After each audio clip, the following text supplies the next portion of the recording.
Hello. What's going on? Yo, friends. Yeah. Hey, Andy, what's going on? Let us know if you can hear us. As you've noticed immediately, we're on a laptop, not at Sweetwater. Yes. But close to Sweetwater. We are close, and Cheers. we're here for Sweetwater.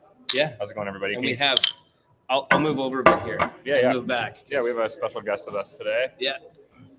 We got to Sweetwater, and our good friend Justin Bryant from Two Notes is with us. Yeah. How's it going, everyone? What were you doing at Sweetwater today? Are you allowed to say anything about what you're doing? Yeah, we were doing the video content for the new Rebolts that have been announced a while back. Nice. And we're all coincidentally here, not knowing we'd all be in the same place at the same time. It's worked out really nice. We're all at the same hotel. Mm-hmm. So we're sitting in the hotel like lobby bar thing, hanging out. There we go. Talking about gear and eating Chick-fil-A and drinking beers. Yeah. So, we did intend on doing this at Sweetwater today, but timelines didn't really work out in our favor that way, but we still wanted to chat about this a bit. Sam says that, but he's being polite. But what we realized is no beer at Sweetwater. So, lots of gear, no beer. Here. So what's the priority? So, what comes first in the name of this stream? That's right. All the hard candy and all the soda you could drink Yes. for free, But no beer. no beer. So if you're into consuming a lot of sugar, Yeah. probably a better move. But Charles Wagner asked, "Hey, Two Notes, when are you getting a new rack space torpedo?" That's a great question. Yeah. I won't name drop, but I had a guy named Matt Sorm call me last week. He's like, "Hey man, I'm doing this guitar record. He's gonna have all these big guitar heroes on it." And he's like, "Can you send me one of your boxes?" And I'm like showing the picture of the Captain Rex. He goes, "No, not that one." Then he sends me a picture. He's like, "Yeah, this one." So the answer is I don't have one. And it was just asked last week, but we're always working on new stuff. We have some really cool things in the work that I think will answer your question. I can't give a firm date or tell you exactly all the things that'll be there, but there's some new rack mount stuff in the works. Yeah, for sure. Oh yeah, we forgot to start off properly. Feeling good on a Wednesday. Thanks for joining us, guys. Yeah. I will say, like, Is it Wednesday? I definitely love like doing the streams in the studio, but this is the first more like casual one I've done, and it's pretty nice actually. What are you guys hanging out and drinking? Because we're all drinking Yingling right now because on tap tonight they have Bud Light, Miller Lite, Yingling, Blue Moon, Guinness, and I think it's Hop City something. And like the Barking Squirrel or whatever. I don't know. I just saw Hop City and I was like, nope. I will say the Barking Squirrel is like supposed to be like an IPA type thing, I think, and I like it quite a bit.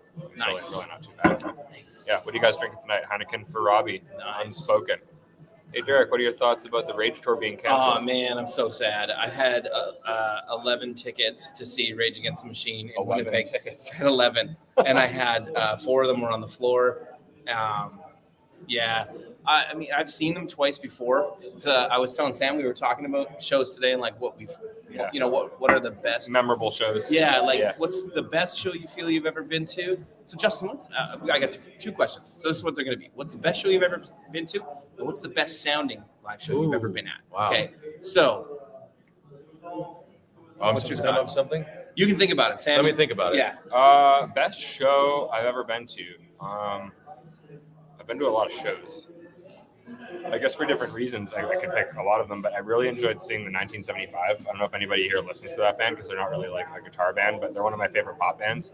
And the whole stage production is crazy because I was talking about the show to our lighting tech with Peach, but he's like, "Yeah, I designed the show." Nice. And I was like, "Oh, sick!" But their whole live show, like the set was phenomenal. The sound was probably one of the best sounding shows I've heard. It was amazing. And I went with my wife, so that was fun. So 1975 was probably one of my favorite shows. Best sounding show? Actually, no. Meshuggah was the best sounding show and most fun show I've read. If anyone, even if you're not a Meshuggah fan, you need to see them just for the experience of that show. It's literally just like the lights in the band are just like one machine that is just creating the show. It's like, it's so insane. The light show's insane. Tones are insane. Band is so on point. So definitely Meshuggah would be up there for me. Yeah. Ghost. Got someone saying Ghost. Chug your beer. I can't. I literally just ate a spicy deluxe Chick-fil-A sandwich and a bunch of Chick-fil-A nuggets and fries. Oh. And I will barf all of that onto their nice carpeted floor here at the hotel. Yeah, screw my laptop. Which I need to That's stay fine. here for like more than one day. So, and at least at minimum for tonight and tomorrow night. So Yeah. Kyle, You know. Kyle reminded me that I did see Iron Maiden actually. He's Kyle's best sounding Iron Maiden, and I did see them, and that was a crazy show from all standpoints can too. can you increase the brightness? So I can't read the comments very well because I'm old and blind. Is it Yes. possible to? I can absolutely do that. Yeah. Sorry, people. Displays and brightness. Just for Derek. Justin, Let's crank it how up. about you? Like, I don't remember a lot of certain things, but I can tell when things were remarkable. I saw the Rolling Stones last year, right when I moved to Austin, and I had really good seats, and it did sound exceptional. You could hear all the mistakes the guitar players were making all night, but no, Nice. it did sound awesome. That's sick. Best show for me is probably Van Halen in July of 1988 at the Hoosier Dome in Indiana.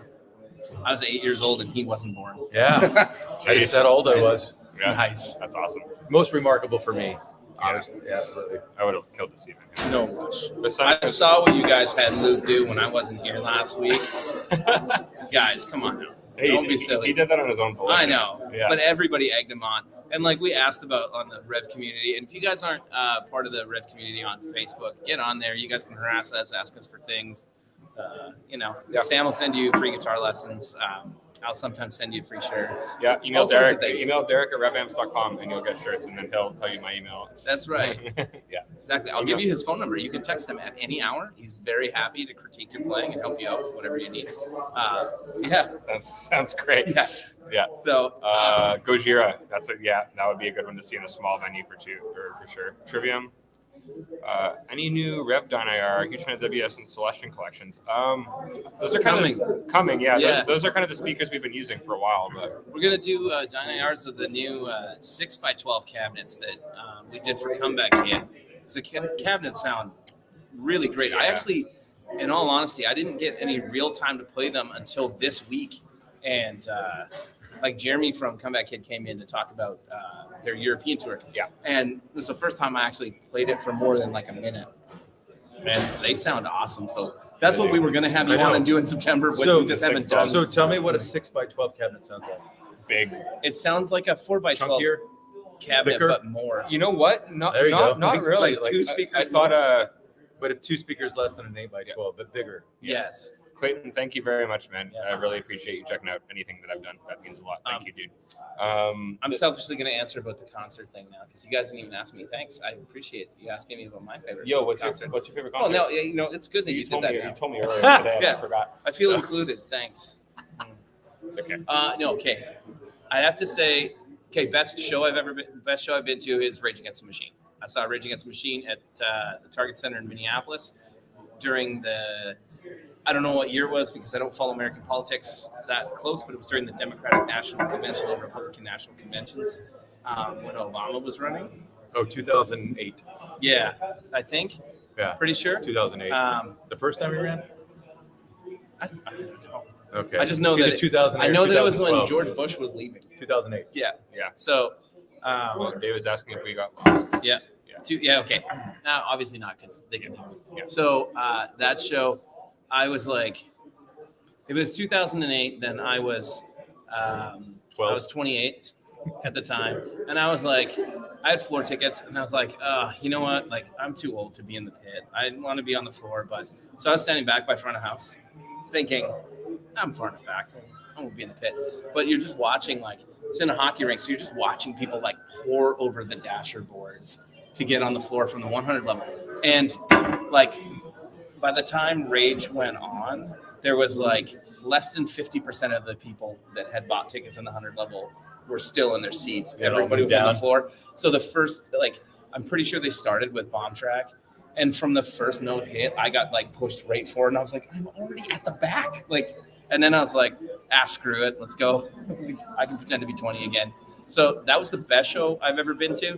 It was just, yeah. Oh, Charles, you were there? Yeah, it was unbelievable. Hands down, best show I've ever been to. That's awesome. Best sounding show, I saw U2 actually in the same building. And I also saw them on the Claw, stadium tour. And I can't remember which one sounded better, but U2 live was the best. So you like Geddy Do us a Lee, but favor. you like Bono, but not Geddy Lee. Yeah, I don't know why. probably because Bono can sing. Whoa. Man, that was the worst Canadian thing I've ever heard of a Canadian. Dude, I hate. Yeah, We know. yeah, I We know. hate Rush. Sorry. What's up, Hoogie? So do us a favor, smash that like button. I don't know what else we didn't say. We told them to follow Yeah. us on follow Two Notes on whatever socials that Two Notes has. And, Email Justin; he'll send you free T-shirts, and he's giving away like 30 or 40 of those Revolt pedals. Like as soon as they land in the States. Yeah. Guillaume told me that they were free for the first 30 people. Yeah, I'm just giving away the Rev, whatever pedals they want. Yeah, taking them out of your room. Yeah. So, so those, and then a close second for me for one of my favorite shows that I've been to, and also was one of the best sounding shows, that I saw Incubus at the Fargo Dome in Fargo, North Dakota, on the Morning View tour. I didn't really like a lot of what Incubus did after Morning View sessions. That would have been like the premium time to see Incubus. It was killer. I think you guys just said something big, and I tried to remind people of this. My band things were like, how old is that guy? 70, by the way. But like Bands Against Rage Against Machine, I don't care any of these bands that they're getting a little older or you don't know what's going to happen. If you like a band, go see them. Yes. Somebody could die. Somebody could, fall off the back of a ski lift or some shit, right?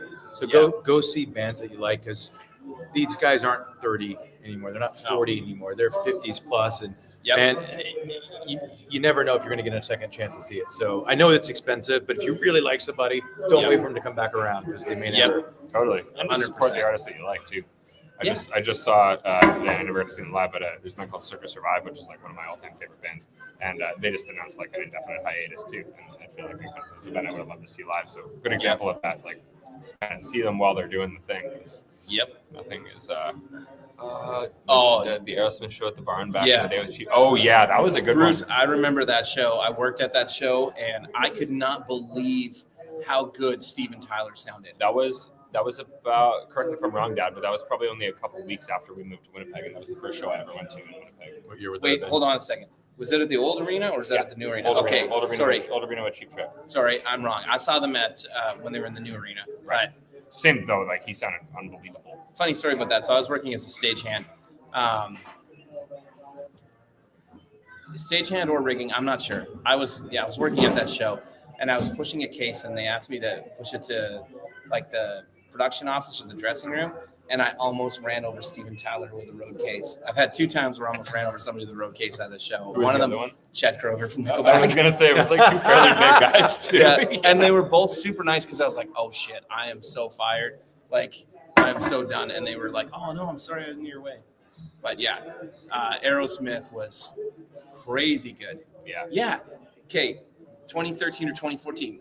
I swear they were with Cheap Trick when I saw them. Lineup too. Yeah. It would have been 2004 when we saw them.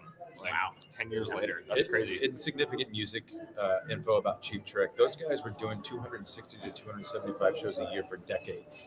Wow. Crazy. That many shows a year, every year. They just didn't stop. They would do anything. They play anywhere. Yeah. So we got and the singer, what's his name? Tom? I don't know much of it except for Rick Nielsen. Everybody. I can't remember anybody but Rick Nielsen either. But their singer's still amazing. Like Steven Tyler, amazing, still great. Yeah, I just remember like being like, I guess 2004. I was like 12, and he comes up with like the 7-neck guitar, and I'm just like, that's like the craziest thing ever. And dude, my favorite thing, I saw them on a festival gig, and Robin Zander. Robin Zander, yeah. Thank you, Dale. Rick Nielsen had like his wall of cabs, but it was all like Parcan lights instead of speakers, and he had it set up as like blinders. So he had it on his pedal board that he could like trigger like a wall of lights to blind the audience. And I was like, this is the coolest shit ever. I'm like, I'm the lighting guy. I'm getting what I want. Yeah. I'm lighting guy now. Yeah. Yes, I am lighting guy. Sam, you said something that when you're 12, isn't every concert like epic? Oh, dude, When you're 12, dude, I remember the first like real metal show that I went to. I was in 8th grade, so I would have been 14. And it was like, I don't know if you remember the Unholy Alliance tour, but it was like Slayer, Lamb of God, Children of Bodom, and like all of which were my favorite bands at the time. And I just remember going and like all my buddies who were older, like, we're going to throw you in the pit. And I was like, I'm just terrified to like go to the show. But I ended up going, and it was like, that was like the first time that I was like, this is what I want to play. Like, that was when I was really into the heavy stuff. And like, yeah, Children of Bodom was my favorite band at the time. R.I.P. Alexi Alejo, super sad that he passed away. He was early on probably the biggest influence for me in terms of like wanting to play guitar like that. Boogie with the primo quote. It's only radio without the lights. Yeah, yes. There you go. Nice, that's perfect, dude. Your lighting director needs shirts that say that. Yeah, I guess I made for George. Yeah, that's the best. But yeah, that was the first big metal show for me that totally like just blew my mind as like a kid, for sure. I forgot about that. Yeah, that's crazy. So the coolest show I ever worked, I think I probably told this story on the live stream, but it was a fun show. It was not a band that I was into at all until I saw this show. Still didn't get like huge into them, but was definitely a bigger fan, was System of a Down. I worked System of a Down in Winnipeg, and it was the craziest thing because I was doing truss spotlights during the show. So truss spots, for anybody who doesn't know what that is, they're the lighting grid above the stage. They put you up on the truss with a light to shoot down over top of them because some guys don't want spotlights coming from in front of them because they don't want the light blinding them, right? So I don't remember who was opening. All I remember was when I got to the venue, it was like 6 o'clock, 6:30, and the doors were 7, or first band was on 7:30.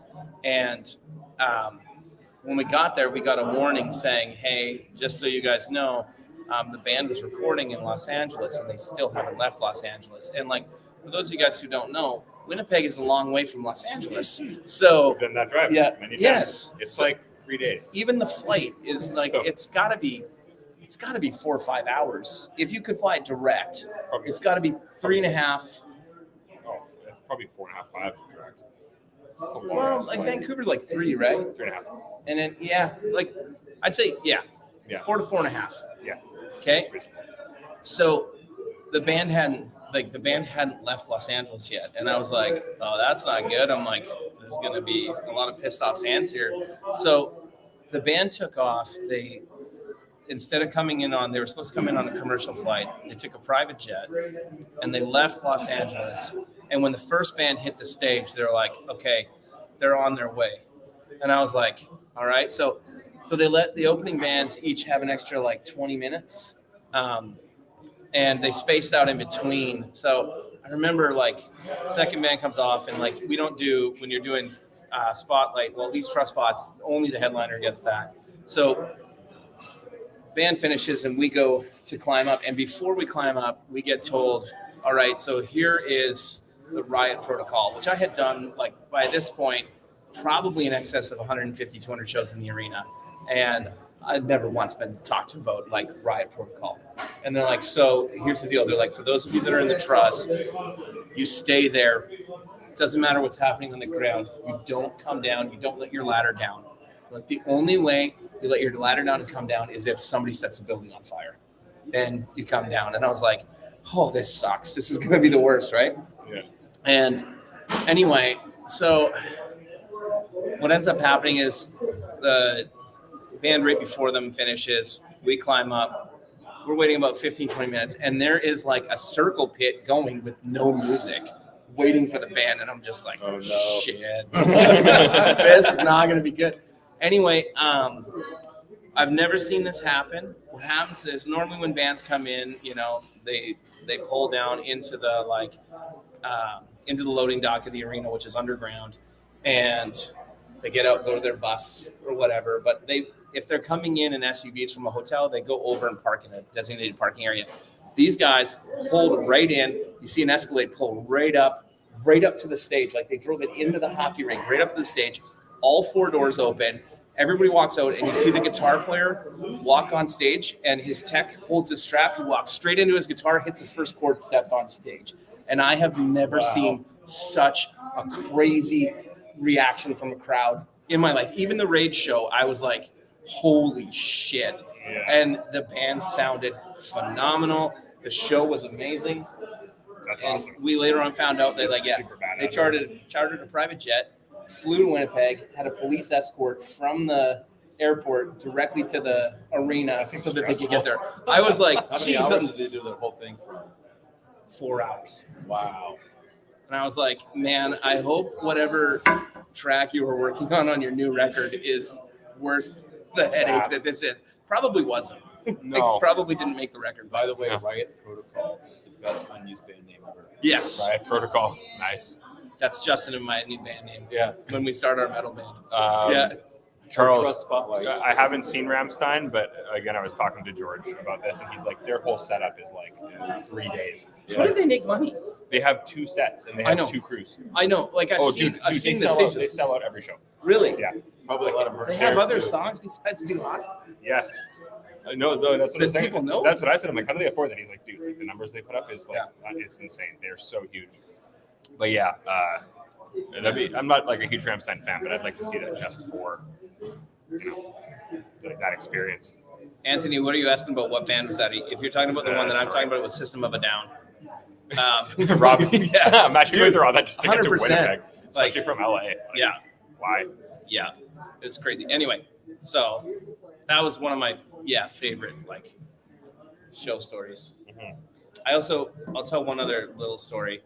I worked Guns N' Roses on the Chinese Democracy Tour. So before they got back with Slash and Duff, and they had us there for load in. It was the earliest I had ever been at a show. Like I think we were called in for 5:30 or 6 a.m. Normally you're there at 8, 9 o'clock because trucks have to come in from wherever the last gig was, right? So I get in, and we were so early that if you work 5 hours on load in, because most load ins are 3 to 4 hours, right? What year is this, by the way? Man, when did Chinese Democracy come out? Is it like 2006 or 2010? I don't know, somewhere in and around there. I have a horrible memory for that stuff. But the only reason this was my favorite was normally once you work 5 hours, they have to provide catering and give you lunch, right? So you're normally like, 8 a.m. till 1 o'clock. You go for lunch. Well, so we get there, and what's up, Travis? Get there early, and we have to sit and wait. They're not even there because Guns was late the night before because Axl's always late, right? And anyway, so by 11 a.m., they had to feed us breakfast.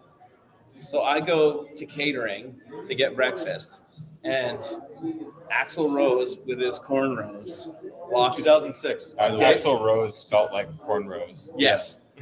Axl comes in and like stands right behind me while they're feeding us breakfast. So it's like hash browns and like bacon and eggs and stuff like that. So I'm like loading up my plate, and Axl looks at me. He's like, you gonna eat that shit? And I'm like, yeah, it's breakfast. It's what they give us. He's like, I'm not eating that shit. I'm like, I'm pretty sure you don't have to. He's like, and he goes, you're right, I don't. And he walks away, and I was like, fucking rock stars. That's hilarious. And I made fun of him. I'll say this. I made fun of him the whole time about like how he's going to be like, this is going to be pathetic. Chinese Democracy wasn't a great record. Like the show's going to suck. Steve Stevens was playing guitar at that show. Really? Yep. Weird. And he comes out, and I shit you not, from the first note that came out of his face, I was like, oh shit. He was unbelievable. He didn't start until after midnight, and he went till 2:30 in the morning. And the entire thing, I was like, holy crap. Like, I understand why you are who you are. And that was then, and now is now. You know where he's from, right? He's from Indiana, right? Yeah. Not Sweetwater, not Yeah. Fort Wayne. Yeah. Yeah. Lafayette, but close enough. Yeah. Yes, Travis is Yeah. 100% right. We are in the legendary Holiday Inn Express, Fort Wayne, Purdue. Yeah. This is the hotel of choice for us when we attend Sweetwater for anything. You guys So- want to go to the pool later? Yeah. Is let's the do pool it. here? No. Oh, I don't think so. it's outside. Yeah. Nice. Yeah. But yeah, I guess this is anyone who's done the Sweetwater visit probably is familiar with this place. Yeah. This is my first time, and I will say it was really cool finally getting to go check out the facility. Like everything is like just so well thought out and well maintained, and like everything about how they run everything is just like definitely an example of how you should run a company. For sure. Wow. Yeah. They have it down. Like, I mean, we're here doing like sales training stuff and some video stuff, and it's always fun. coming Robbie here. asked, "What are we doing here?" Sales training, video stuff, Probably on both This- of our fronts. Kyle, this hotel has the best Bud Light. You're correct. 100%. It's funny. Does it have good gin and tonics, Kyle? Yeah. Oh, they have decent J&Ts here. Nice. Let's go. I do that. So, yeah. yeah. What's your favorite thing about doing the Sweetwater presentations, or just coming here? My favorite thing about the presentations that we do, so we're here doing different things. So Justin's here shooting video and doing office hours. We're doing a sales presentation, and then where we just showcase a product. And I do love the fact that this is how they're set up, that all of their sales engineers end up attending this meeting and get to hear about the product, get kind of like a quick, like, you get 15 to 20 minutes to tell them what it is, show them how it works, and let them hear some tones and stuff. I love that they do that because it's so difficult to get the attention of anybody to even just to give them a quick, like, 15 minutes of, like, this is how this works. Yeah. And this is a customer that, you know, like, if your customer's into 5150s, they're going to like this G3 pedal. Like, they're going to, if they like, you know, modern voiced, high gain stuff with, you know, with like really like pronounced mids, you're going to like this thing, right? Yeah. And you get to say those things, and you get to educate literally 600 people over a couple of days. And then I'd say the most fun thing is what you're doing tomorrow and what we'll do tomorrow and after, which is office hours, which we just get to go hang out in a room and have people come by and try stuff out. And, you know, it's kind of like NAMM. it's kind of like a weird mini version of NAMM, but Yeah. like, Yeah. For people that are actually, you know, selling the stuff and they're very Yeah. hands-on. I mean, I don't think people understand what it's like to have 600 salespeople all in the same building at the same time. Yeah, man. Like I was literally like, I knew they were big, but I was like walking through all the different departments and everything today. I was just blown away by how many people work there, and like, yeah, it's It's crazy. like 14 or 1,500. Really, Yeah, that's in insane. one location. yeah. That's ridiculous. Hoogie says, and if you spend too much dirty rock stars money with them, you can demand what type of candy you want. You absolutely can. Yeah. Travis, I had the worst old fashioned of my life in that bar. Sean can vouch. I'm just going to say, and I don't want to offend anybody in Fort Wayne because I'm very much from Indiana. I don't think this is where you come to get the world's best old fashioned. No. In Nashville, there's some Yes. guy with like a weird curly mustache and Yeah. a monocle. Yes. And it's $28. And a bowler hat. Yes, exactly. Yeah, exactly. And a pocket watch. You're right? essentially in the Monopoly Man serves you. Yes, Travis, the Monopoly man in Nashville, yes. Yeah. On the east side, on East Nashville, yes. Fort Yeah. Wayne, probably not going to be the same caliber of that. Oh man, what is the speakeasy, Travis? What's the speakeasy in Nashville that? Oh man, I can't remember what it's called. It's a crazy good bar with the best old fashioned I've ever had. He's laughing because He he is. knows about the monocle guy that looks like Mr. Moneybags. Yes, the more pretentious and hipster it can be, the better. Yeah, exactly. The gear market, like the new Sweetwater store, is so unbelievably I haven't seen impressive. it yet. Oh, you're talking about the retail store? Yeah, the retail Yeah. store. You know they yeah. pride that as being the world's largest retail store. Yeah, It's 55 or 60,000 square feet. it's crazy. That is nuts. It's yeah, yeah, I don't know how that converts into kilometers, but yeah. a few. Yeah, I don't know. it's a We, joke, but I'm not sure how what it many converts to. millimeters is that? Yeah, Yeah. we don't know how to convert it to eagles. a million? I don't know. How many eagles in freedom is it? Yes, I don't know. Yeah. Some stars. and All of stripes. them? Yes. Equals per freedom. The bar is Attaboy. Yeah, if you're in Nashville, Attaboy. Is that on the east side? Yeah, East Nashville, like just off of Main Street. It's a good time. I wanted to read your wife's text messages that she sent them Yeah, I through. know. Why you They're, shut it they're up? linked to my phone. Yeah, we're on my laptop and my iMessage is linked, so all my Yeah. texts are like popping up. Yeah. Yeah. Oh, that's the freakiest thing O- too. Only if they're iMessage. If you're ever There on you- I another thought I turned machine it off. and you set it up, and everybody else can see the messages you don't think they can see. Yeah, I'm just gonna try to turn this off here. Love it. She's like, dude, you look silly. Yeah, she's like, "What are you doing?" Yeah. I'm like, damn it! Why won't it go away? Options. Nope. Hi. Guess we're stuck with it. No. Oh, yeah. I quit it before. Are there some hearts on the next to the name or something? Yeah, it's my Yeah. wife. Yeah. Yeah. Of course there is. Yeah. Why no, was it's a there good- three good- different names that popped up with hearts though? Yeah. Shut up, Jared. Why is one said Pizza Hut with hearts next to it? that's the trick. Yeah. Why is Pizza Hut FaceTime? It's more like a visual identifier for me. Like if I look and I see the red, I'm like, oh, my wife's texting me. I should check it. But Kyle, my favorite speakeasy in Orlando had an elevator behind a bookcase and a specific bartender just for absinthe, but they lost their liquor license for staying open during COVID. Nice. That sounds like I Florida. was gonna say, Yeah. and the award for the most Florida thing ever goes to. Yeah. I have a legitimate question for Kyle. Kyle, did you have the absinthe and did it do anything, or was it just expensive? Thanks, Robbie. Top laugh. I mean, I know very few people that can drink as much as Kyle can. The first time Sam and I hung out with Kyle was in Orlando, and we were all like, "How are you upright?" Because he was drinking like, was it like triple? Well, I would just they were remember. more than triple gin tonics for sure. It was a lot. Yeah. And Kyle's like, "Oh, the drinks are weak here. We should go somewhere else." And I'm like, "Oh boy." Robbie, thanks. I fixed it, bud. Yeah. Appreciate it. So, okay, so let's talk about gear because Yeah. Also, one thing worth noting too: if you ever bought any of our gear from Sweetwater, please go leave us a review on their site. yeah. That is super helpful for us, especially Sweetwater being what they are. But like all those reviews and stuff like that really help the way that our stuff displays like on those types of stores.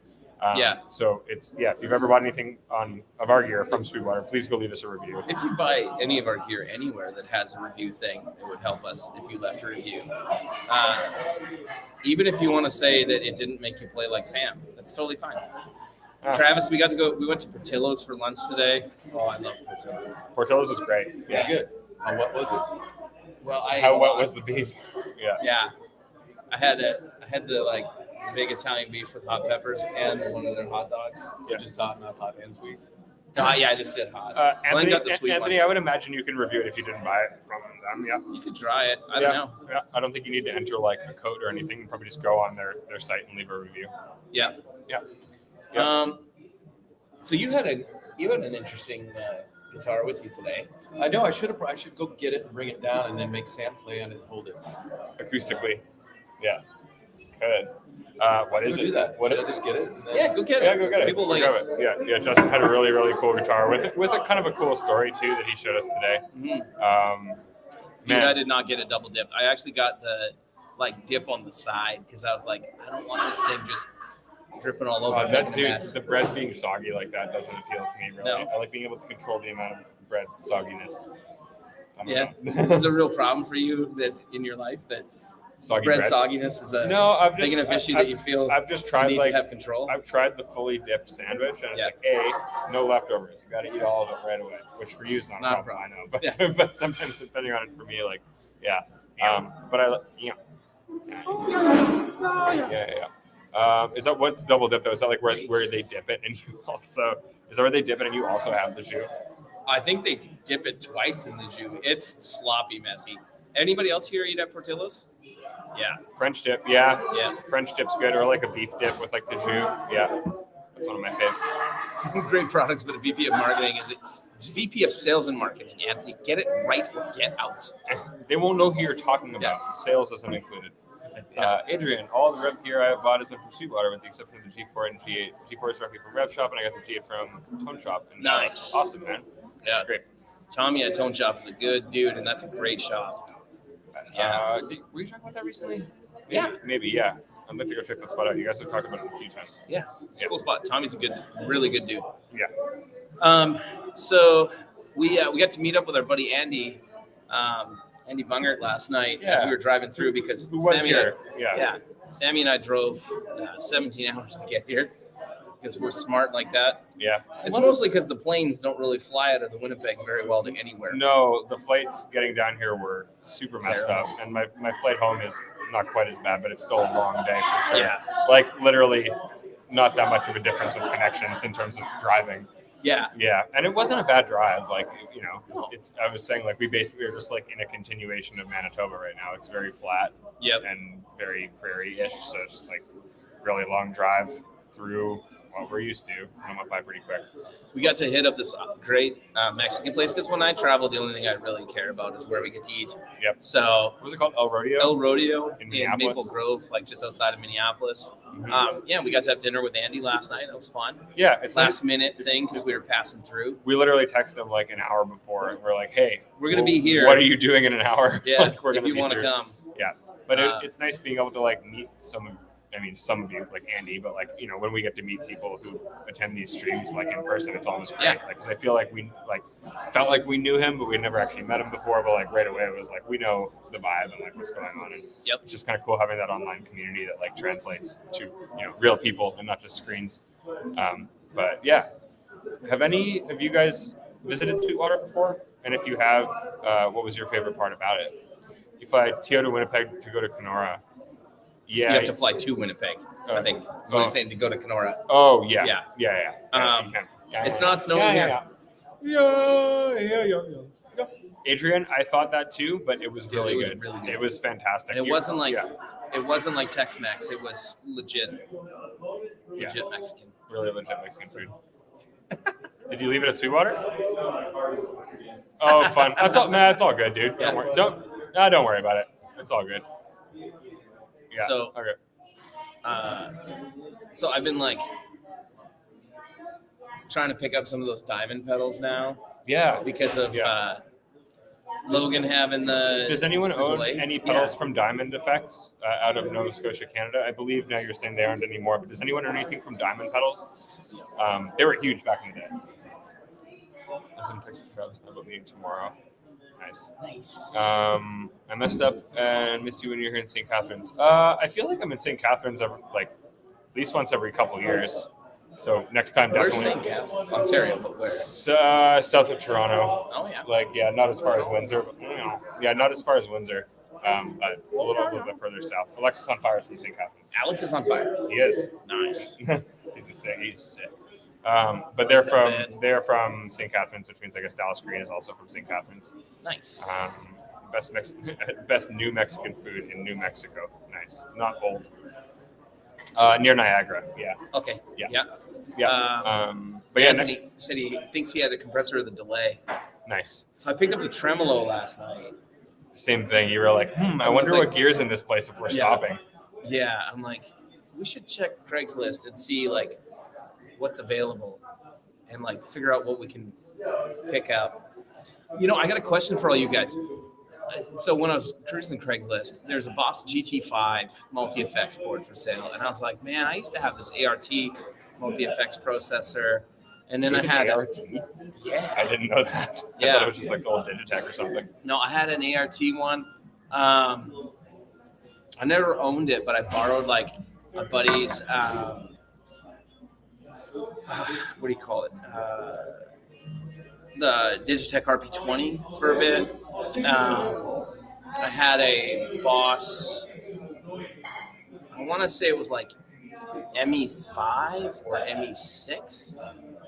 Yeah, because the ME50 was like a sick upgrade at the time. I feel like that was one of the older ones. Yeah. So, like, what did you guys use for multi-effects? Because I kind of now want to buy this ART board again. Yeah. And just see, like... Would you guys be interested in shooting all those out? Yeah. Yeah. Like all the old multi-effects. I remember when the GT5 came out, and I was like, from like the Boss GT5, and I was like, whoa. Yeah. This has everything in it. And now I'm sure if I get it, I'm going to be like, this thing sounds like... Yes. I will say, I had a Pod XT Live. Yeah, I had one of those as well. Yeah, like the floor unit. Yeah, and I have it at home still. And I went back into it the other day. And it's like it definitely sounds, digital compared to the Helix or like the XFX or anything like that. But it really doesn't sound bad. Like there's still some good usable sounds in that. But there's a quirk with the one that I have, and that the headphone jack is broken. And if there's nothing plugged into the headphone jack, it just sounds like super distorted and shitty. So I just leave an 1/8-inch adapter plugged into it, and it works. Nice. Does it have like an insane setting? Yeah, this thing's. Well, no, that one actually had like amp models that you could download too. Like I remember Misha, like back in the day, did all of the early Periphery demos with an XT, and you could download like his presets and stuff. Nice. So I did end up downloading. I think it was like the LG Big Bottom patch, which was the one that like Monuments used and Periphery used and everything. Like once I learned how to like load different speaker profiles on there, it was actually pretty sick. Like I did use it live before. With the after image, I actually used it into the back of a tube amp as like a preamp. Nice. And it worked really well actually because you get all the effects and stuff. But I bought mine just because this was before the days of load boxes and cab simulation. All good. Anthony. See you later, man. Yeah. Sorry. Or that I was aware of cab simulation and stuff like and load boxes. So I would use it I would use it just to like write demos for songs at home and like figure out riffs, because by that point my wife was over me running an amp in the house. Definitely.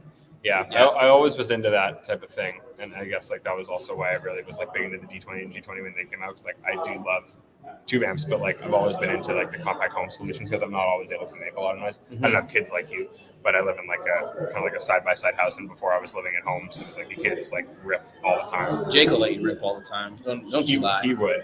It was Yeah. funny too. I remember as a kid, so many times I'd be like falling asleep, and then I would hear the bass just going in the basement after I was asleep. It's like, Dad, I have fucking school in the morning. But it was always something that was going on. Nice. But yeah. So what about you guys? Did you guys use any like multi-effects boards that you're into? Yeah. What are do you guys use? cold? No, I'm just wearing a hoodie because I was wearing it before and I just didn't bother to take it off. I'm actually kind of warm in here, but Yeah. they do keep opening like the door to outside is like We're literally right past in the us. lobby, and the front desk is right there, and then the door is right there, and then the bar is that way. So yeah, a little bit noisy, but Whoa! it's good. Where are you from, Daddy or Daffy M? That like 26 hours one way, and you want to drive all the way to pick up your rig? He ordered some stuff. What's that? He ordered some stuff. No, he said. Well, Are you going to Manitoba to come see us, or are you going just to visit? Because like definitely. he says planning on driving out to Manitoba next Oh, summer. to pick up in Pick up person. in person. Yeah. Oh man, I mean, if you're willing to come down, Yeah. definitely like you're welcome to come by the shop. It's a long drive, but yeah, definitely hit us up. We'd love to have you come visit. Justin's back. Hey, Hey, Yeah. how are you guys? good. How are you? I guess you can't put those key cards by your phone or wallet. No, They that's, get deactivated. yeah.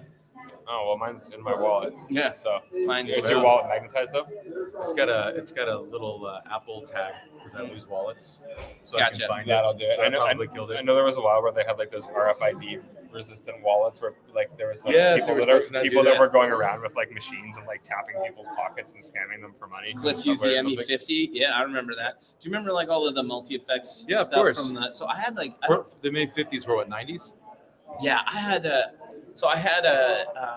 an ART board, and I don't remember what it was, but it was an interesting one. It was made out of metal. Did it have like these octagonal buttons or something on them that are big?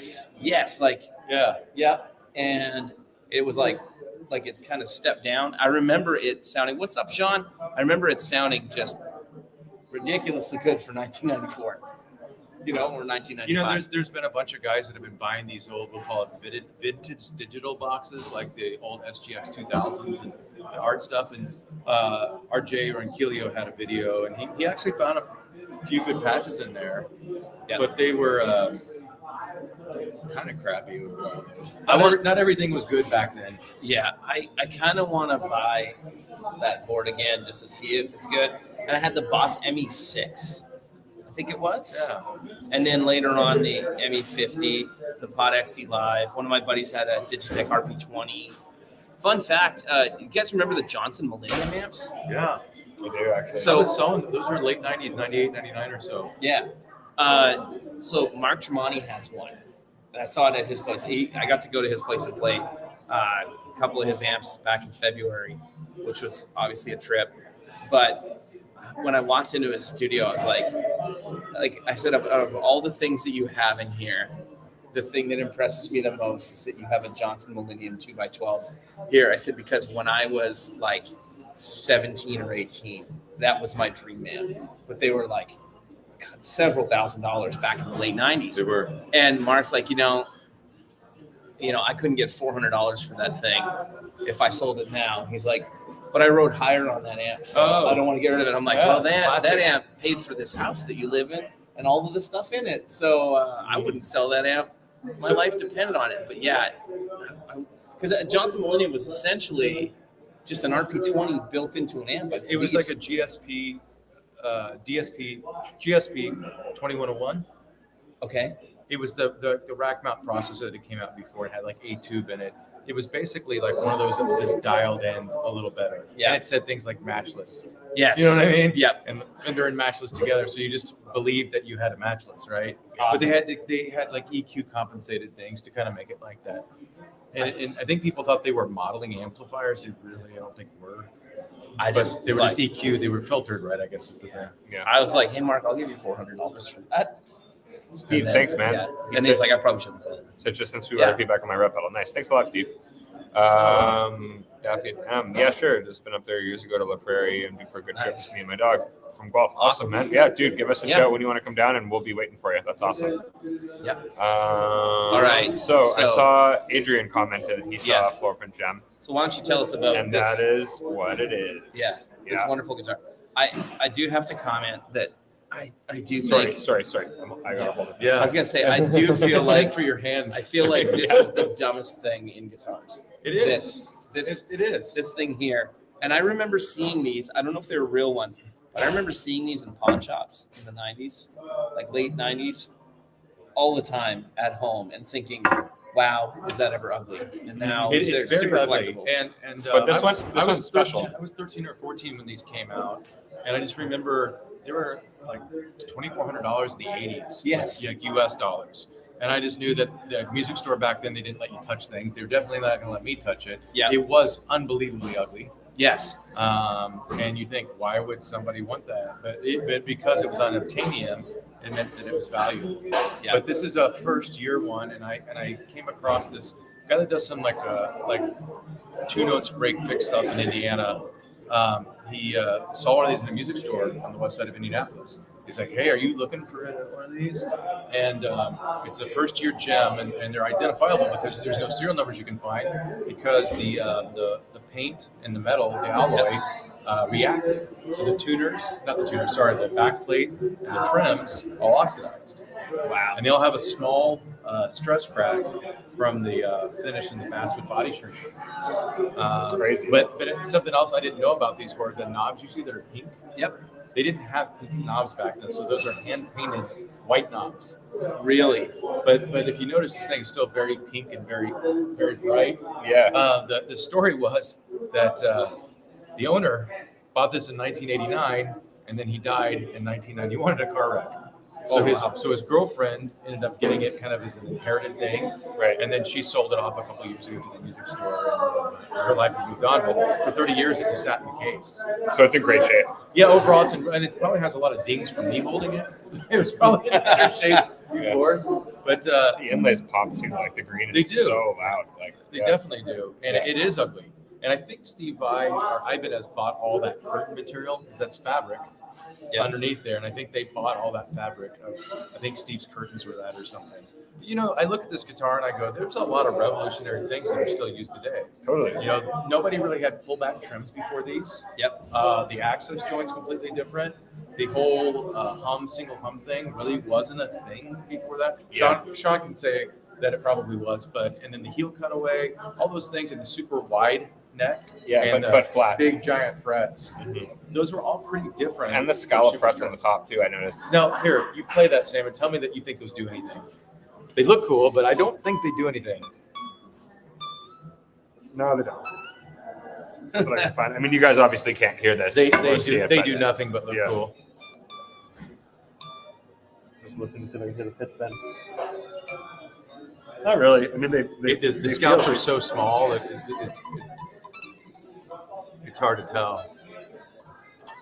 Yeah, they don't. I can't really hear much of a pitch thing because I was always told that was what you could do is kind of like push down to get a little more out of it. Oh yeah, But I feel like if the whole neck was scalloped, you'd probably get more out of it on the wider frets. absolutely. But up here, there's such a small space that I you're not really thought getting the whole anything in it. idea I know a was- guy that has an Ingve Strat, and he can confirm that that is correct. that you push sharp all the time. You very easily can. Yeah. very easily. I thought the whole idea was that you could play faster because there's no friction of your finger actually hitting the fretboard.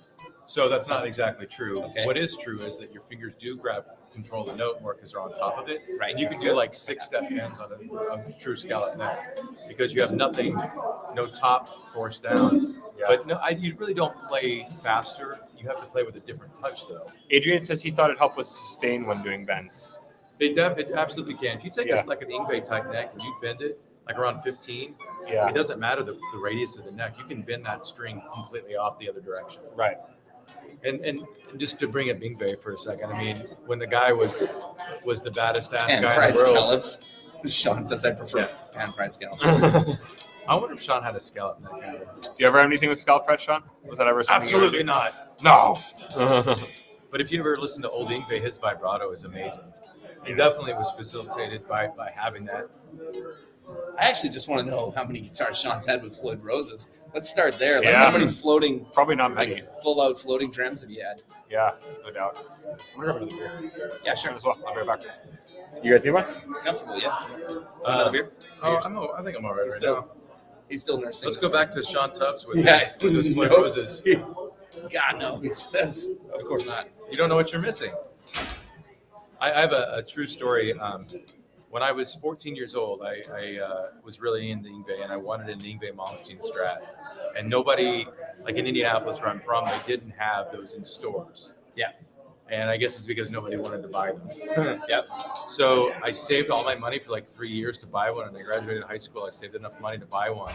And I remember I had it. And I remember I couldn't have been more disappointed with my purchase. There's a friend of mine from back home that collects guitars, and he had been in a snowmobiling accident, so he ordered a Fender custom shop with, I'm pretty sure it was scallop frets. It was yellow. It looked like a Malmsteen guitar with a Floyd Rose. Ooh. And it also had 20 Les Paul's 24. Oh, different scaling? Different scalings because Wow. of his accident. His one arm doesn't bend, right? You know Drakenberg, right? Yeah, Daryl. Yeah. Yeah. He ordered did this a custom school shop, lock, right? Yeah. He did this custom shop Strat that I'm pretty sure, 7. I might be messing this up, but I'm pretty sure he had scallop frets on this. Yeah, it was essentially like a Malmsteen custom shop Strat, but with a Les Paul scale and a Floyd Rose. That sounds And- expensive. And it was. And I played it, and I was like, "This guitar is unplayable for me." Yeah, I will say He that loved it, which is great. Like, you kind of have to go all in or not, because as soon as you try to pick up a different guitar, it's like boring. The thing I'll go on record as saying is Yngwie always loved to tell people that when he was a kid, he worked in the store and there was a lute that didn't have frets, but it had these scallops. I mean, I'm sure it has absolutely nothing to do that he was the craziest Richie Blackmore nut ever. And Richie Blackmore happened to scallop his Strat next. Right. I'm sure it had nothing to do with it. It was this lute.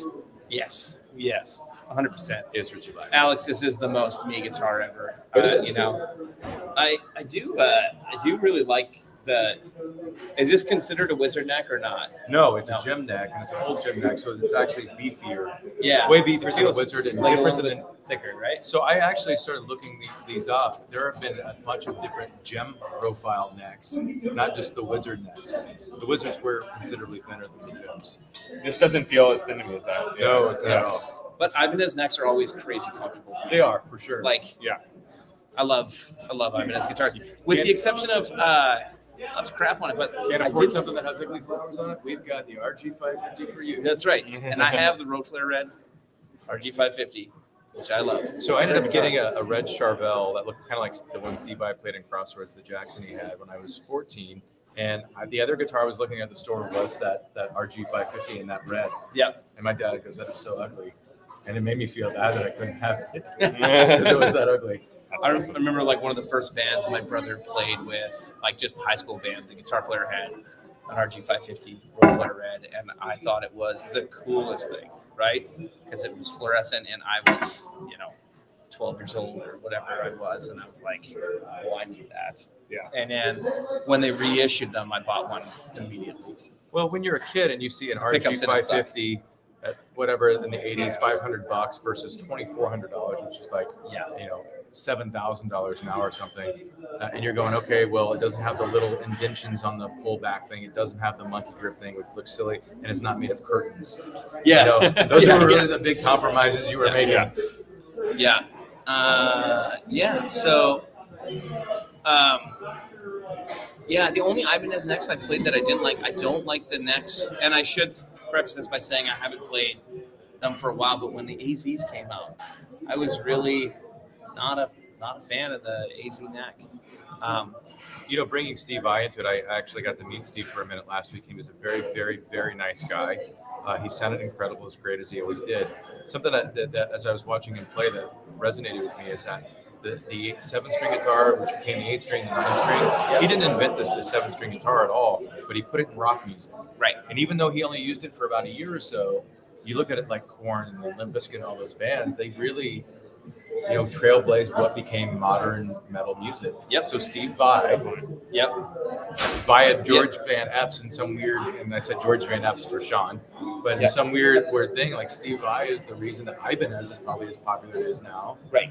And that 7, 8, 9-string, 10-string guitars exist. See, and I never got that. Like, I was never a big Vi fan. I shouldn't say, like, I don't dislike Vi, but I always liked Satriani a lot more. Like, back when the G3 tour first started, like, that would have been like mid to late 90s, right?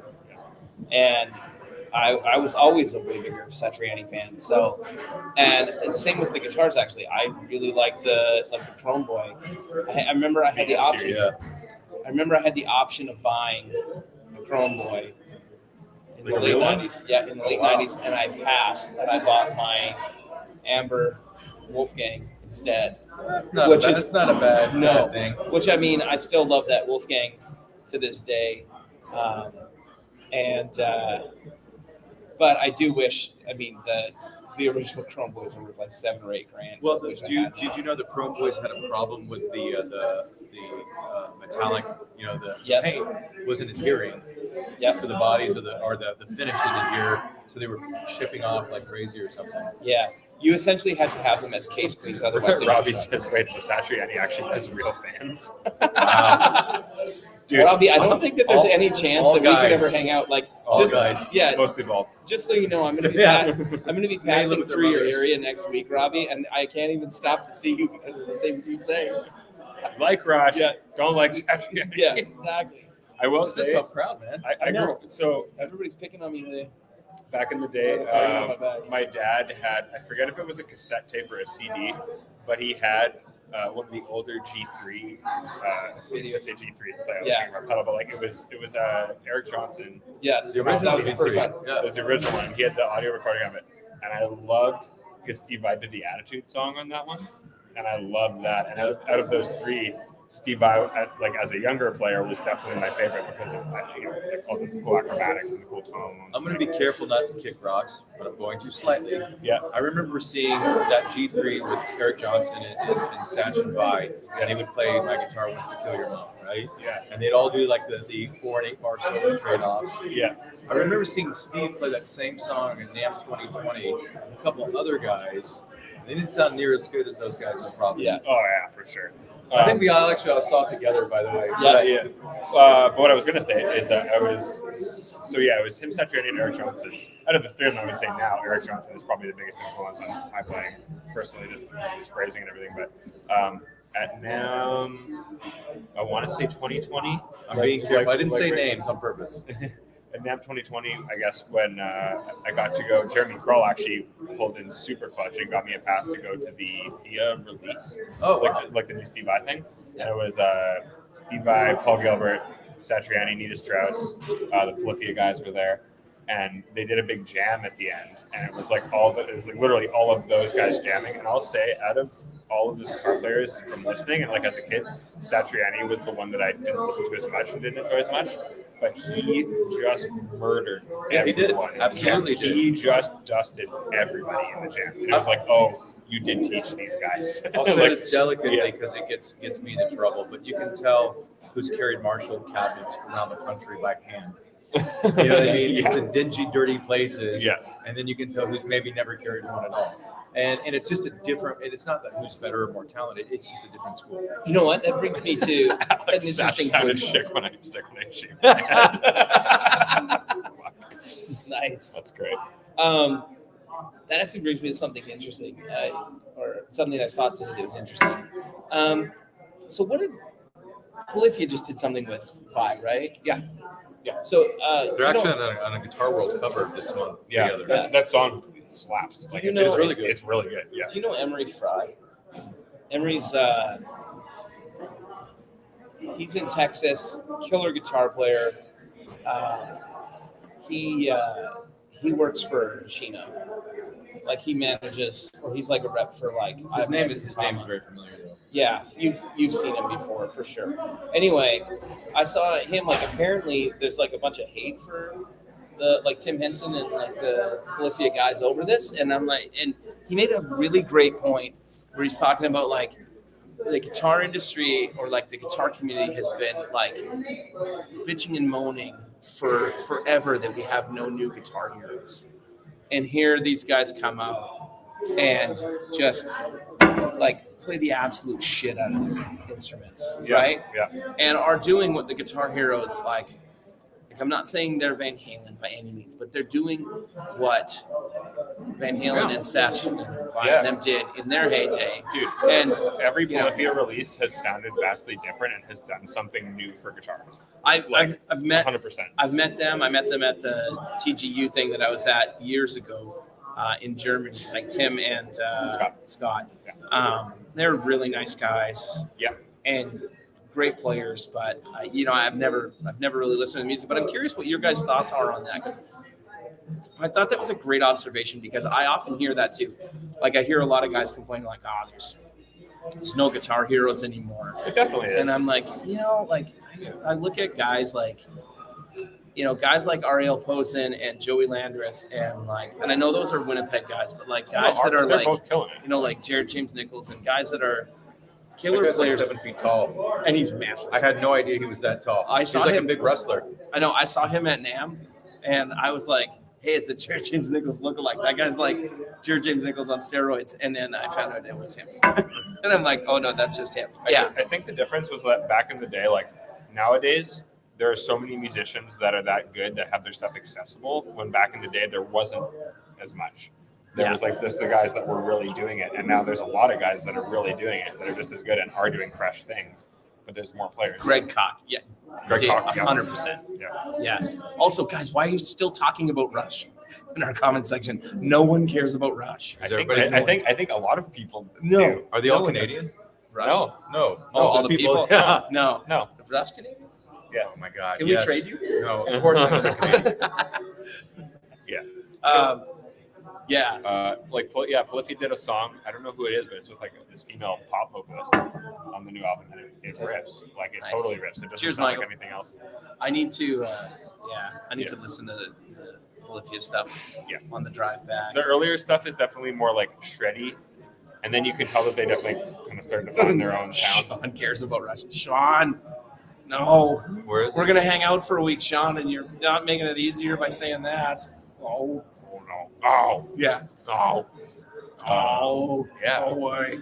Go away. Yeah. I will say this: my musical taste is evolving. Sammy played Killswitch Engage for me for the first time, because I never listened to anything. I was telling Derek, Derek put on Alter Bridge, and I was like, man, you can't tell me that you haven't listened to Killswitch. Like a lot of these riffs sound like really similar. He's like, no, and then I put on I purposely put on As Daylight Dies, because like that album production wise and riff wise is something that you would, and right away you were just like, oh yeah, this is great. Yeah. It's just like I should listen to more new music. Yeah. Nah. New music. New That's music. from 2006. Yeah. Yeah. But I will say the production on any like post End of Heartache Killswitch like absolutely holds up to nowadays. Like Adam D is a wizard. Robbie. Geddy Lee is the worst thing about Rush. I don't disagree with that, his voice, but I can't. so I'm going to draw a line in the sand. I grew up when Van Halen was at their peak, and Eddie when Van the fuck record came out? That's funny. That's good. No, when U812 came out. Anyway, here's what I can equate that to: is like if you played guitar in the '80s as a teenage boy or girl, whatever. There was no bigger icon than Eddie Van Halen. Right. And David Lee Roth could be looked at as the consummate best, most athletic frontman ever, or the biggest clown. Yeah. And I think that's kind of the parallel with a band like Rush. I know where you're leaning. Is that you have a drummer like Neil Peart or whatever, I'll say it wrong. Yeah.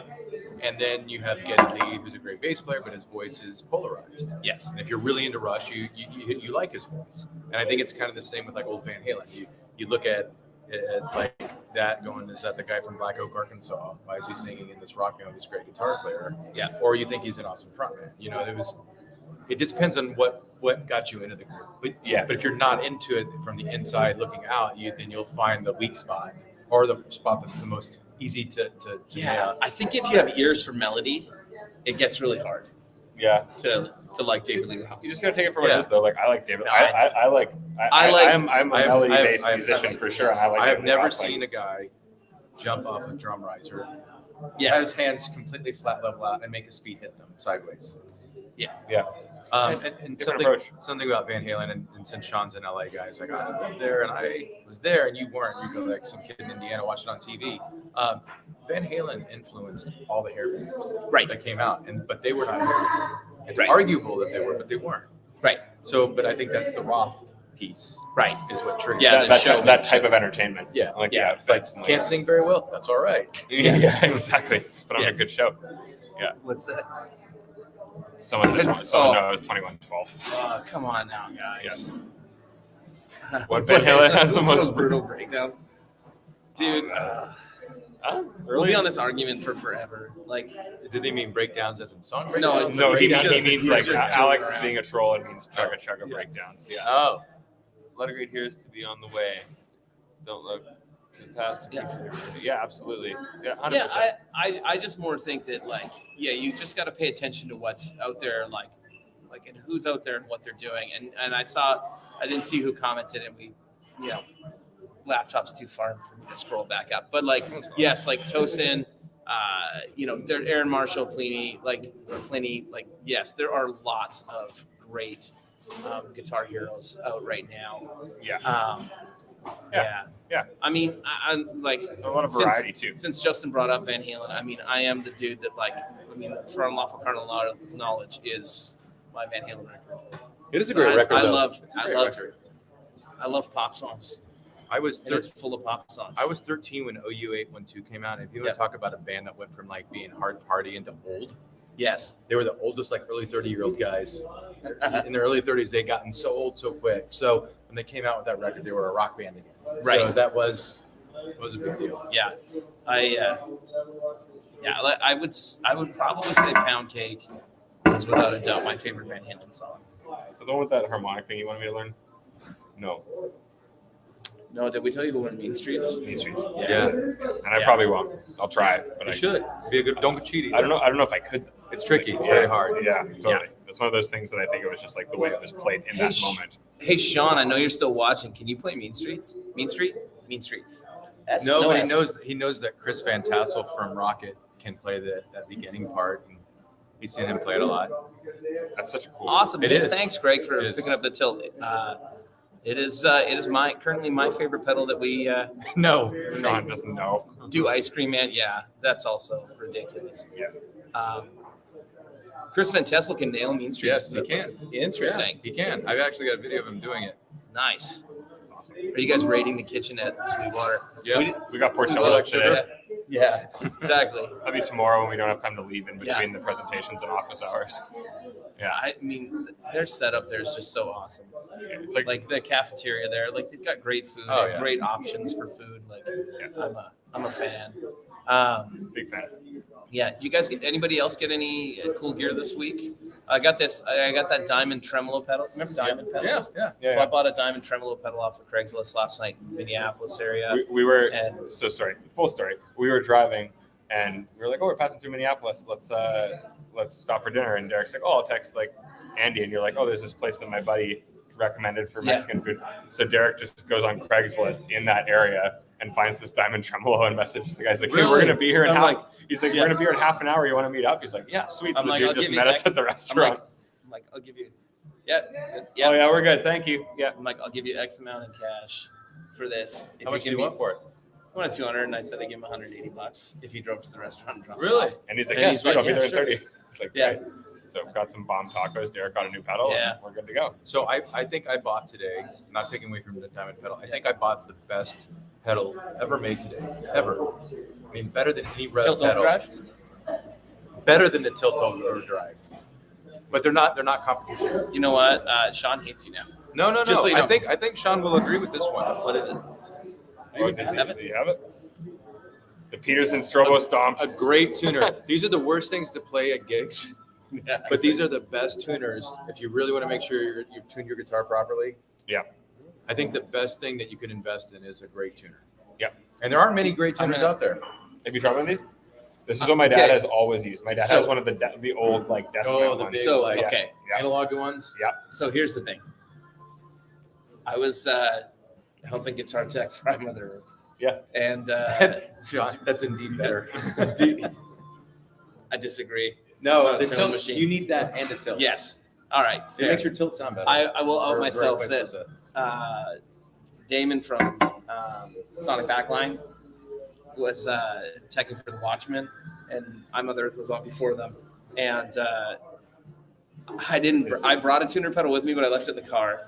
And Jag did not have like anything with him. He literally flew into Winnipeg and had like his pedals in like his carry-on bag and like built his pedal board at the hotel the night before because he's like, I don't want the airline to lose my pedal board. So he was like, I'm gonna play with everything, and carry just pieces. yeah, and put it together when I get there. So Should buy this so here's the thing. Here's what I have to say. Just one thing. So Damon said I could use his, right? I was like, okay, great. I plug it in. I could not figure it out, like at all. And I was like, it's not registering the note that I'm playing at all, but I can hear that it is an A in it. I don't know what I'm doing. And I had 10 minutes till they went on stage. And I'm like, I'll be right back. I'm just going to run in my car and grab something. And I like bolted to my car, grabbed my Polytune Mini, came back, set it up. I'm like, all right, now I'm good. So that's just my handicap on not being able to. So Sean, Jeff Schroeder, his tech Trace that owns Voodoo Amps, on their repair bench they had a Polytune, and then they had the Strobo Stomp side by side, and they would look at both of them together. So one was to get close, and the other one was to get it dead on. Yeah, that was what I don't have that, but I was using two different tuners teching for the same reason because like my dad always he really likes his Korg tuner, like the pinchback pedal tuner he really likes.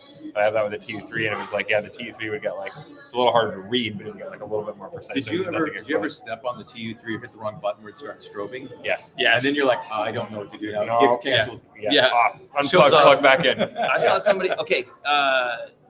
Somebody asked if anybody has the Jeff Loomis pedal. I don't, but I'm very curious about that pedal. Yeah, we've heard good things about it. Yeah. I wanna get one and try one out. I just haven't. Who makes that? I did all pedal, like WGS. So it's interesting because they don't like. I didn't know that they were doing a lot of like their own pedals. They're normally a ghost builder for other people. Yeah. I did order a fun pedal. I have no idea if it's going to be cool. I didn't even tell you about this. I did order a pedal, but I'm not going to get it for like 6 months. Have you seen the delay pedal? That's like it's like the flux capacitor from Back to the Future. No. Dude, yeah. Do you know what it is? I'll find it. I ordered it. I saw it pop up on my feed, and I was like, I need to have that just because it's cool. Let me see. I can't remember the name of it. Rosie Polioli. Got a new Strandberg. That's nice. I know you're not huge on this, but I tried the hollow body one today when we were at Sweetwater, and it's this big. It was like probably 5 or 6 pounds, if that, and like it is loud, man. Like it is such a well-designed guitar. Like again, it's either your thing or it's not. Yeah, I don't like the Enduraneck. Yeah, but just the mechanics of how that body works and the amount of like volume and presence you get out of something that is that size is like crazy cool. It was the Salen, I think, the Salen hollow body or semi-hollow. Nice. Find it? I'm trying to see. Sure, I'll figure it out. Hold on. Where is it?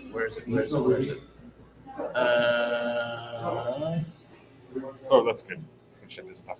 Yeah. Scrolling I'm through looking the at our signals. PayPal account to be like, where did I buy this from? And I'm seeing all the. Anybody else have this issue? Like PayPal suspended our accounts for us to, or like limited our account while we had to send in a bunch of info. Oh. And it was like a huge pain. And it's all sorted now, but I was like, this is really annoying. Thanks, PayPal. There you go. Give me the tilt first. Appreciate it. Nice. Yeah, tilt works really well going into anything high gain because it rolls off the boomy low end. So Thank you, nicely. Omi. Don Carr was raving about the tilt today. Oh yeah, Raving awesome. about that. That's sick. He was a really nice guy, man. That was my first time meeting him. Super nice guy. He's a solid dude. Great player. Yeah. Very, very good guy. Yes. Watch Loves Sweetwater the tilt. videos. Man, I don't know where it is. Can't find it. No. Does anybody know? Anybody want to like Google this for me? So I was saying that I bought this delay pedal. It's some builder in the UK that builds. I lost my phone in the chair 2 hours ago. And you have to show people that you don't need another person that goes, this is why you do a trial run. Wow. Halloween costume. Can I show Hold that? up, yeah. Yes. Who is it? Who is that? So it's a friend of mine named Chris, lives in Austin with me. We have we do a live Kiss tribute band. No, we do a live band karaoke thing, and we do stuff like Fall Out Boy to My Chemical Romance to Pantera to Megadeth. Nice. And we decided for our Halloween show, because we bring out all these people to live band karaoke, rock band. We decided we'd dress up like Kiss. Nice. That's so awesome. So I think he bought it on Wish, and Like, yeah. and it suits awesome. it. That's awesome. You'd have to see the guy, but he doesn't look like that.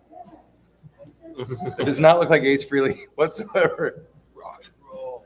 Have you seen the Family Guy episodes with Kiss on it? Yes, those are great. All Ace Frehley says is just rock and roll. What's that? 4114 effects. I think that's probably correct. Let me check my. Thanks, Steve. Yeah, I'll check that out. Oh, two guys said it. Vimo Yep. and Steve Yep. both. Yeah. That is. So this thing, have you seen this? The flux capacitor delay. I've seen that. That thing looks so awesome. I ordered one. I'm not going to get it for 6 months, but yeah. Check this out. I have no idea if it's good. Like, no clue. The internet is not good. So No, well, I mean, in we're probably 6 using a decent minutes amount of it when this loads, Yeah. I'll show you a picture of it. See if mine So- In works. 6 months when this loads. Yeah. I'm going to try to pick up some more diamond pedals next week when I'm in Southern Ontario. Yeah. See if I can find it on. Oh, my phone's being slow now too. Yeah. 4114. Here it is. Here we go. That is so cool looking. Yeah. Dude, mine loaded Check right this away. out. So that's what it looks like. No idea if it's going to be cool or not. I just thought it looks rad. That's it. Yeah. Yeah. That's sick. So There's some on Reverb. There you go. I was totally a victim of like Facebook like target marketing. Were you? Oh yeah, 'cause It works. It showed up in my works. feed, and I was like, "Oh yeah, I need that." And then after I bought it, I was like, "I don't need that at all," but I kind of do. Did I like playing one of what on that one intervals tour? Because I feel like there was a couple tours where I used something for that tour, and that's it. But forgive me if I'm being totally ignorant there to what we're saying. Yeah, but let me buy it. All right. Do you all want a beer? Who wants a beer? I'm good. I'm good for now. Okay. Yeah. What are you having? Oh no, we'll be done shortly. But if Yeah, you like- need to vacuum, we can wrap her up. Yeah. Okay. What Sure. Awesome. Yingling. We won't keep you too long. Yep. Yeah. Sorry, we're literally just like in Yeah. the lobby right now. The hotel was like super courteous in letting us doing this. We asked them before, we're like, is it gonna be a big deal if we do this in your lobby? And they're like, oh, as long as you're not loud, you're good to go. So Cliff, did we buy anything? Yeah, I bought. you did actually. I bought the UA Dreamer, and I don't know if it was the Ruby. I bought 2 of the UA, like amp in a box pedals or what. I don't know what you call them. I want to check out how those react with our pedals. So Yeah. I Heard good pick things those up. about 'em. Yeah, Yeah. We'll throw those up on the live stream once we get them. I didn't actually pick them up physically yet, but I'm grabbing them. Yeah, grabbing them tomorrow, next day. If you don't have a Sweetwater guy, hit up Josie Franco. He's the best. Yeah, Josie's the man. Yeah, Yep. I finally got to meet him today after corresponding like many times. But okay, Grindstein pedal. I'm actually not sure what that is. I will say on the One Intervals tour that we did use pedal boards that I did. I was using a Generator 120 Mark II and the Friedman BEOD for some of the mid-gain tones. Like for the high gain tones, I was just using the Rev stuff, but I was using the BEOD into the second channel for kind of like the split coily tones. I was using a Tumnus Mini that I borrowed from Aaron for some of that as well. I think most of the other tones just came from the amp, and then 2 different compressors just with different settings for different sounds. And then Oh, what's going on there, Cody? yeah, Everybody say hi to Cody. Cody does all of our woodworking over at Rev, and every now and then he pops on the live stream and throw some Canadian I saw lingo out at you. Was it his? Yeah, bud. Yeah, his little guy. Yeah, little guy's first birthday. Yep. That's awesome. I feel like that just happened because of COVID. Oh, yeah. Mhm. I don't have any pedals that are weird like this Rev Lorian thing. Oh, it has our You can't name in it. You can't take that Did to a they, gig. they ask us? Yeah, look at that. Buy your kids some candy with that. Oh, this will get them like college in Canada. It's American money. Yeah. You throw a lot. Oh, yeah. Yeah. We're buying more pedals. What? Oh, Luke's here too. Oh, bud. What's up, bud? Everybody from the shop Everybody's was here. lurking. What did you guys think of Luke on the live stream last week? Mhm. Should we let him be on again, or should we? Luke, Derek thinks you were wrong about the dates on those guitars. I do think you're we're wrong, gonna debunk that when because we get home. Or legit, when I get home. the shop that I bought the replacement gunmetal blue Stratform from was advertising that it was an 87, and I was 99% sure that the one that I gave to my brother was also like 87, 88. Yeah. So Luke said it was 84 and 91. I don't. It'd be interesting. Yeah, I don't think Fender did the What he was saying Gunmetal makes Blue in sense. I 84. just don't know. Yeah. We'll check it out and see what it actually is. Unless it's like an aftermarket neck or something. Yeah. I'll do my research. Luke should be a staple of the live streams now. Nice. Yeah. Nice. Yeah, well, I think we'll do that. Yeah. Yeah, we'll be back. We'll do something next week. We'll figure it out. Derek actually told me. Yeah, today. I'm not going to be around for next week. So I'm going to be in Derek told Ontario. me we need to figure out our own topic. So, Luke, let's Thank do you. a Rush cover night. No. Sean and I will watch that from wherever we are for about 10 seconds. And you'll we just, do that, you'll and just I'll comment. be like, No, you'll just comment. No. I won't no, give you the no, StreamYard no. login. No, I don't need it at the shop. I have it at the shop. Oh, My computer's permanently logged in. The computer at the shop's permanently logged in, but it's just my laptop. When I was doing the demos today on the video thing, I go, "What would Sean Tubbs do?" And I played something. I go, "Not that. Not even close." That's awesome. nice. Yeah. Nice. Cheers. Cheers. More Yingling. They got Yeah. frosted mugs here. It's really good. Do you know what we don't have on the live stream? Is frosted mugs. To do that, We should. gotta get a freezer. You know how you can make a lot of friends in Sweetwater tomorrow? Is that bring Bring beer? some kegs in. I was gonna say bring beer. And just say it's a Canadian thing, and then say it's like a religious Canadian thing. We won't do the presentation unless we have You this. can get by with it. Yeah. Luke's sweet sounds good. I'll bring my 25-piece drum kit. What reverb do you guys like to use with the G3? Oh, that's a good question. I mean, Big Sky. I was gonna say kind of a staple, but I'm a big fan of the Strymon reverbs. If you want a single stomp though, really basic, the MXR reverb actually sounds really nice. Which one? Just the single stomp one, like the little gray one. I didn't even know they had one. They do. And it's got 6 different settings on it, but it's just, again, it's not programmable. MXR? Yep. Really? It sounds really, really good. Yeah. That or the Strymon. I have the Big Sky. Yeah. We have the Strymon Flint now, Not and I have not played it yet. it's not a reverb.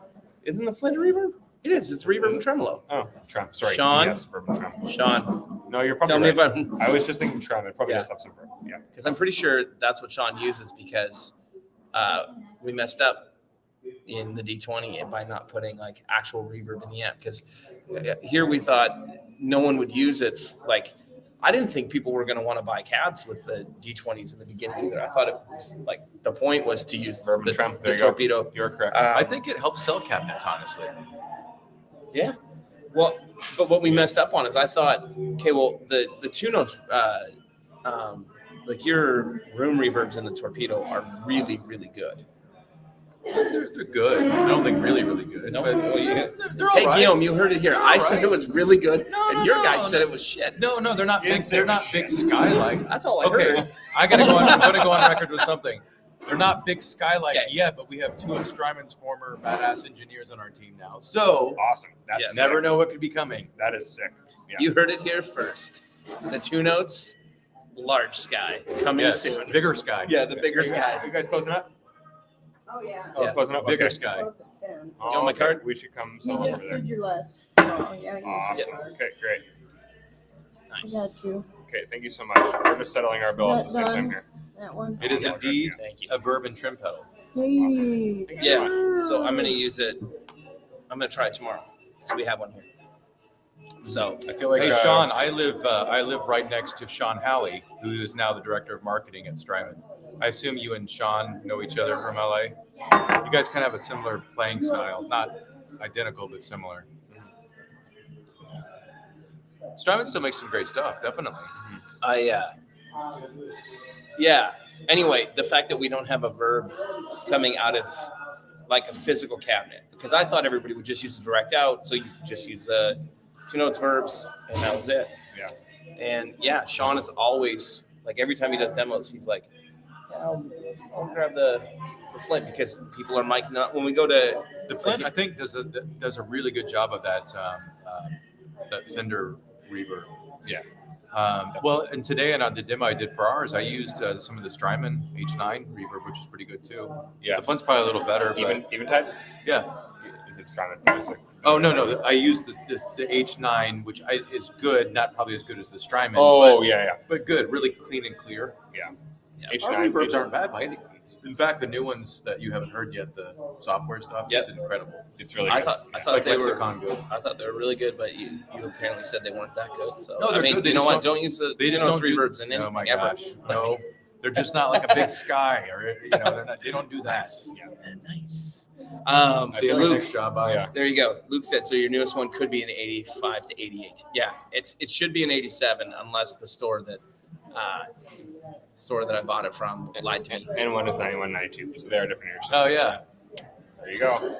Which one is N1? Yours is N1? Yeah. Okay. Thank you Awesome. so much. Thank you. Oh, you're welcome. Beautiful. I feel like they're wanting to close up here. Sean, have Yeah. you ever used the Rocket Mr. Moto? It does a good job of the spring and the trim. It's not the Strymon cost, Yeah, but I thought it was pretty good for a smaller pedal. Sam. Thank you. Yeah. Robbie. Yeah. There's a great question for you, Justin. He wants to know when the software is going to be updated for the generator or the torpedo remote for the generator 120 to include the power amp modeling. 2027, I heard, is when 2 Notes will get around to it. Wow, that's worse It's than going to the be a reverb long comment. time. Yeah, it's going to be a long time. Originally, we did that because we talked with the design team at 2 Notes, and it looked like it was going to be about a year or so. And we were like, well, we might as well include the button so that they can activate it at some point. And since then, many things have changed at 2 Notes and at Rev that have delayed that. So unfortunately, that button will remain useless for the short term. But you know what? I tell you what, if you guys all email Guillaume at 2-notes.com about him enough, who knows what'll happen. Yeah. Besides him seeing this later and then being like, "You're an ass." Yes. Yeah. That's awesome. So okay. So they're gonna kick us out of here real soon, guys. So yeah. Thanks for joining us and sticking around. Yeah, This is was fun. Honestly, fun just to chat. Yeah. Well, Really nice. thanks for having me. It was Yeah, the weirdest coincidence. It that was. You were here. You were here. It worked out perfectly, man. Yeah, absolutely. Yeah, you must have seen my post about I'm going on a long drive. What should we listen to? That's exactly why I asked you. Yeah, where you going? You're going. You're like, I'm Yeah. going to go to Sweetwater. Yeah. Yeah. Okay, I got to go there too. Yeah. I'll get directed by beer. Yeah, Yeah, exactly. for sure. Dylan, we'll see you tomorrow, man. Absolutely. Come say hey. We'll be doing the office hours thing. We'll just be around the facility too. So shoot us a message and we can definitely. Yeah. Well, Dylan, if you have extra time, come and see me too. I'll be in office hours also. Yeah, I mean, go see Justin first. Derek's got cooler stuff. I mean, Yeah, it is what it is. of course. I mean, He gives a free Sean Tubbs there's pedal to everybody that comes by the office hours. as long as they can play at least 2 of Sean's licks as well as Sean, then That just made it a lot harder. I've never given a pedal away. That just made it a lot harder. But we do have free T-shirts for anybody that's at Sweetwater. It's coming. Yeah. We brought a whole whack load of T-shirts. You got some other stuff in your car that might sweeten the deal. Yeah. I'm actually just gonna eat all that and get fatter. Well, Yeah.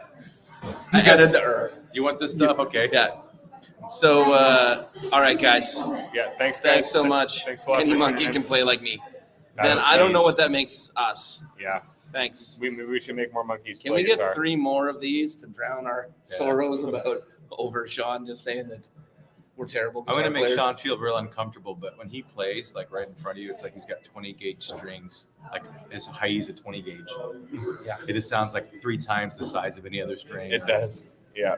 Anyone that's Sweetwater that plays a Rush song gets a free pedal. Nice. Thanks, Oh. Robbie. Yeah. I mean, I said it one time that I hate Rush on every live stream that we've ever had, and I'll never live it down. No. The Never. most Not a recurring rock thing that I ever saw Rush do was on a New Year's Eve thing when Alex Lifeson's kid got pulled off a stage that he jumped onto at a New Year's Eve party at a Holiday Inn or something, and then they grabbed his son and Alex Lifeson punched the cop. Nice. I think it might have been a female cop. I'm not sure, but then he got very beat up by the other cops. Nice. That was the most rock and roll thing Rush has ever done. It's like in Trailer Park Boys where he's like the drunk female prostitute. Alex, have you seen that? Yeah. Alex Lifeson does that. You gotta give him props for that. Come Oh, on. He's not gonna be late. I have nothing against Alex Lifeson except the band he's in. He's a great guitar player. Yes. When Alex Lifeson punched a cop in the face, I was like, that is the most rock and roll thing that a 50-year-old guy has ever done. Yep. Nice. Alrighty, Okay, guys. Yeah. Thanks for hanging, Thanks and so much. we'll Luke be and, back. Yeah, Luke and I will be on next week. Don't know what we're doing yet, but we'll figure it I don't know out. if Luke knows, but he does now. Oh, I just told him. We're good. Nice. Yeah. We're good to go. All right. Yeah, thanks so much, guys. We'll see you soon. And Yep. if you're around Sweetwater, we'll see you tomorrow. Cheers. Cool.